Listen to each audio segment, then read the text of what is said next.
Bonjour à tous, je suis Alessandra Kirch, je suis directrice du think tank Agriculture Stratégie. Donc un think tank, qu'est-ce que c'est? C'est un endroit où on fait des études avec pour objectif d'aller dans le sens de l'intérêt général et d'éclairer la décision politique, de fournir les infos de la meilleure qualité possible, basées systématiquement sur de l'économie et des études économiques. Dans ce qu'on observe au niveau français sur l'évolution des 10 dernières années, on aimerait avoir un développement de la polyculture élevage, d'avoir des exploitations de taille intermédiaire où on ait une répartition la plus homogène possible sur le territoire. Ça, c'est ce qu'on aimerait. Par contre, dans la pratique, c'est pas du tout ce qu'on observe, où on voit une nette tendance à la spécialisation végétale, avec davantage d'exploitations qui arrêtent l'élevage et qui se concentrent sur les céréales, parce que c'est une production historiquement plus rentable. Et on voit deux formats qui se développent, avec d'un côté des très petites exploitations axées sur des circuits courts, sur des filières à haute valeur ajoutée, et de l'autre côté, les exploitations qui sont sur des filières longues, qui s'agrandissent pour faire des économies d'échelle, répondre à des marchés basés sur des prix internationaux et pour lesquels elles ont besoin d'avoir une compétitivité accrue. Pourquoi cette idée d'avoir un développement de la polyculture élevage, elle est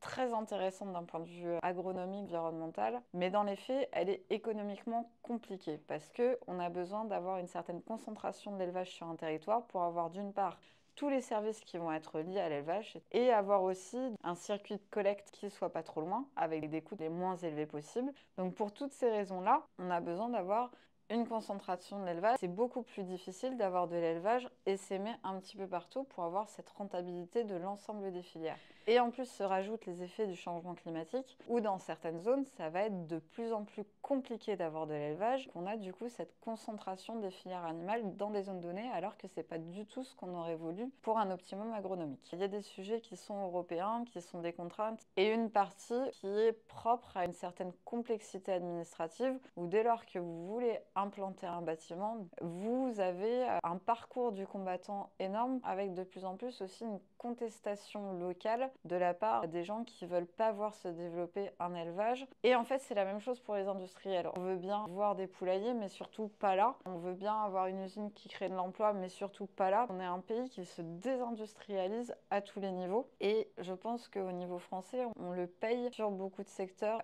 Il faut que l'agriculteur en amont de la chaîne soit compétitif, mais que toutes les étapes de transformation, toutes les étapes industrielles soient compétitives aussi. Et pour ça, il faut pouvoir moderniser des usines et surtout implanter des usines. Sur la France, on a une baisse de la production de viande bovine qui va plus rapidement qu'une diminution de la consommation. On a une difficulté des filières à suivre les évolutions des tendances de consommation et y répondre correctement. Si on prend l'élevage bovin, on a un élevage qui a énormément de qualité, qui permet de valoriser des prairies, des paysages. C'est une spécificité propre à la France d'avoir des races qui sont pour la viande, alors que dans les autres pays européens, la viande est plutôt un coproduit du lait. Du coup, c'est des bêtes qui sont magnifiques, qui ont un historique de génétique propre à la race, mais une grosse difficulté à écouter la demande des restaurateurs, des distributeurs pour avoir des entrecôtes qui font la bonne taille. Sur le lait, c'est un peu la même problématique où on a besoin de lait plus riche en matière grasse et nous, on a des vaches qu'on a sélectionnées génétiquement pour produire davantage de volume. Il faut qu'on soit capable de faire évoluer la production par rapport aux attentes du marché pour espérer garder le plus possible de valeur ajoutée sur les territoires, à limiter les importations qui sont surtout en provenance de nos pays voisins qui, eux, ont un tissu agro-industriel qui est différent du nôtre. Si on parle sous l'angle des gaz à effet de serre et si on se concentre sur la partie bovin-viande, nous, on est hyper efficient avec nos systèmes et on arrive par kilo de viande à produire 5 fois moins d'émissions carbonées que la viande qui vient du Brésil. Mais on préfère se dire que non, il faut surtout diminuer la consommation de viande et tout ce qui est émissions importées, ça compte pas. Donc en fait, stratégiquement, mieux vaut dézinguer la production chez nous et importer d'ailleurs, même si le bilan global climatique mondial est dégradé par cette action-là. Mais on n'est pas du tout bien outillé à l'échelle nationale pour le prendre en compte dans nos statistiques. Historiquement, on était autosuffisant et où on voit apparaître des importations qui prennent de plus en plus de place dans l'assiette des Français. Sur la viande bovine,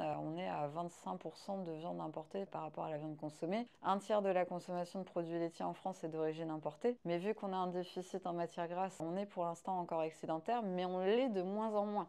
Alors que la consommation en produits laitiers continue à progresser, on produit de moins en moins de litres de lait et donc on importe de plus en plus. Donc on a la filière volaille, c'est l'exemple emblématique où on a une volaille sur deux d'origine importée. Le lait bovin viande, ça suit le même chemin. Le lait, d'ici 2027, on produira peut-être plus assez pour répondre à notre consommation. Vous imaginez si à horizon 2027, on n'en produit pas assez, nos importations vont exploser.